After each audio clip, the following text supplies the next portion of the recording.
तो पिछले एपिसोड में हमने देखा कि जियाफन अपने दोस्तों के साथ मिलकर एक नए सफर पर निकल चुका था, जहां रास्ते में ज़ेंग इन लोगों से कहता है कि हमें आज की रात यहीं पर आराम कर लेना चाहिए क्योंकि हमारे आगे का सफर काफी ज्यादा लंबा है और मैं नहीं चाहता कि रास्ते में हमें कोई नुकसान पहुंच जाए। जिसके बाद हम देखते कि वो सब लोग हुयंग सिटी रुक गए थे, जहाँ ज़ेंग इन सब लोगों को वहाँ के सबसे बेस्ट रेस्टोरेंट में ले जाता है। वहाँ का खाना काफी ज्यादा मशहूर था और सबसे मशहूर तो थी वहाँ की सूप फिश, इसलिए हम देखते कि ज़ेंग ने वो गार्लिक सूप फिश भी ऑर्डर करवा ली थी।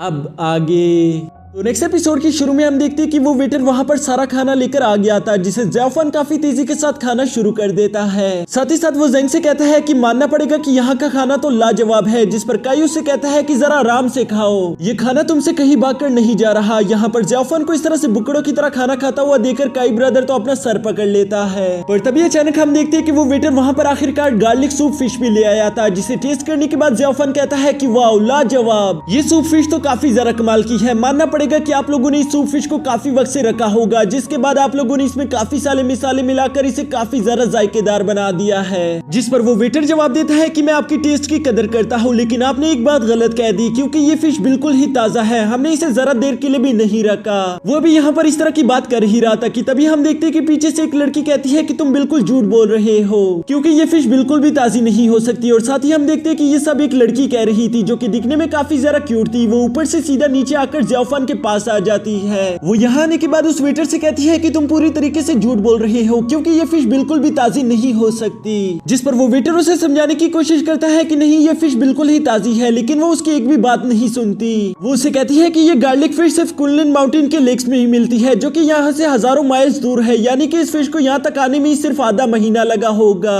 तो इसलिए तुम ये बात नहीं कह सकते कि ये फिश बिल्कुल ताजी है, क्योंकि मुझे लगता है कि इसको रखे हुए भी तुम लोगों ने काफी महीने गुजार दिए होंगे। यह इन लोगों की ऐसी बातें सुनकर हम देखते हैं कि अचानक से काई ब्रदर की तबीयत खराब हो गई थी, क्योंकि उसे मालूम हो गया था कि ये फिश आज से 1 महीना या 1.5 महीना पुरानी है। जिस पर वो वेटर उसे कहता है कि आपको फिक्र करने की कोई जरूरत नहीं, मैं बिल्कुल सच कह रहा हूँ, ये फिश बिल्कुल ताजी है, क्योंकि हमने कई सालों पहले कुनलुन सेट के रिवर्स से कई सारे फिशेस को पकड़कर किन्यू सेट के रिवर्स तक ले आए थे, जिसकी वजह से अब इन लोगों की यहाँ पर पॉपुलेशन काफी ज्यादा हो गई है। हम लोग यहीं से ताजी मछली पकड़कर यहीं पर आप लोगों को पका कर देते हैं, जिसकी वजह से इसका टेस्ट इतना लाजवाब होता है। यही स्वेटर की ये सारी बातें सुनकर वो लड़की जिसका नाम जिया था वो कहती है कि नहीं मैं तुम्हारी बात नहीं मानती, क्योंकि किन्यू सेट की मछलियां हमेशा खराब होती है। वो असल में यहाँ पर मिस यूवी को बातों ही बातों में ताना मार रही थी, जिसकी वजह से हम देखते हैं कि अचानक से मिस यूवी को काफी ज्यादा गुस्सा आ गया था। वो गुस्से से फौरन अपनी जगह पर खड़ी हो जाती है, लेकिन तभी अचानक हम देखते हैं कि एक लेडी ने वहाँ पर जिया को आवाज लगा दी थी कि जल्दी से यहाँ पर आ जाओ। जो सुनकर जिया यहाँ पर ज्यादा टाइम नहीं वेस्ट करती, बल्कि वो फौरन से वहाँ पर चली गई थी और ऐसा लग रहा था कि शायद वो आवाज उसकी मदर की होगी।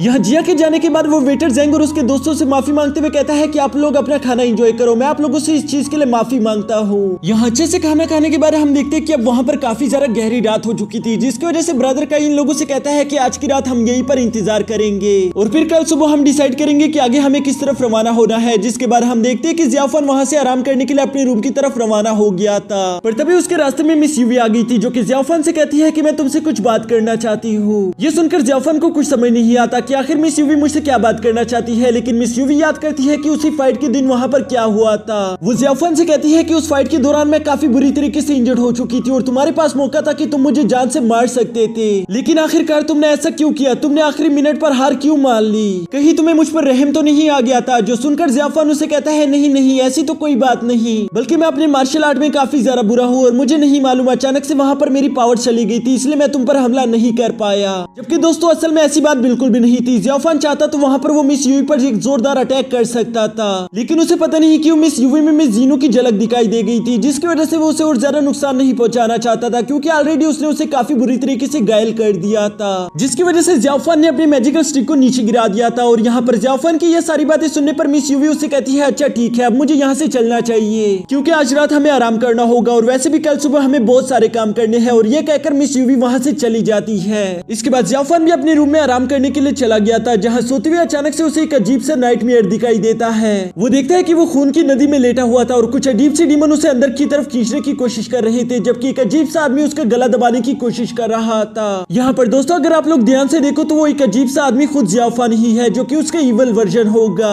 यहाँ इस अजीब से ख्वाब की वजह से हम देखते हैं कि जियाफन नींद से उठ चुका था और इसकी वजह से उसे दोबारा नींद भी नहीं आ रही थी, जिसकी वजह से वो वॉक करने के लिए बाहर निकल गया था। यहाँ वॉक करते करते अचानक से जियाफन की नजर उसी लड़की पर पड़ गई थी, जिसे देखकर वो कहता है कि जिया आखिर इतनी रात पर यहाँ क्या क्या कर रही है। तभी अचानक जियाफान देखता है कि जिया वहाँ पर एक पुल को तोड़ रही थी, जिस पर जियाफान उसे कहता है कि ऐसा मत करो, लेकिन तब तक बहुत ज्यादा देर हो चुकी थी क्योंकि उसने उस पुल को तोड़ दिया था। और वो जियाफान से कहती है कि क्यों, क्या हुआ, क्यों ना तोड़ू मैं इस पुल को। जिस पर जियाफान उसे कहता है क्योंकि इस नन्ही सी जान की भी एक जिंदगी है और तुम किसी की भी जिंदगी इस तरह से बर्बाद नहीं कर सकती। पता नहीं इस पुल को कितनी ज्यादा तकलीफ हो रही होगी, लेकिन तुम ये बात नहीं समझ सकती क्योंकि तुम कोई पुल नहीं हो। जिस पर जिया जियाफान से कहती है और तुम्हें ये बात कैसे मालूम कि मैं नहीं समझ सकती कि इस पुल को कितनी ज्यादा तकलीफ हो रही है। पर ये कहते साथ ही हम देखते कि जिया ने अचानक से हंसना शुरू कर दिया था। वो कहती है कितनी अजीब बात मैंने आज तक अपनी जिंदगी में नहीं सुनी, आखिर एक पुल कभी दर्द महसूस कर सकता है। साथ ही साथ वो जियाफान से कहती है कि क्या मैं तुम्हारा नाम जान सकती हूँ। जिस पर जियाफान मुंह बनाते हुए कहता है कि मैं तुम्हें भला अपना नाम क्यों बताऊं। जिस पर जिया काफी जरा क्यूट एक्टिंग करते हुए कहती है क्यों, मैं क्या खूबसूरत नहीं दिख रही जिस पर तुम मुझे अपना नाम भी नहीं बता सकते।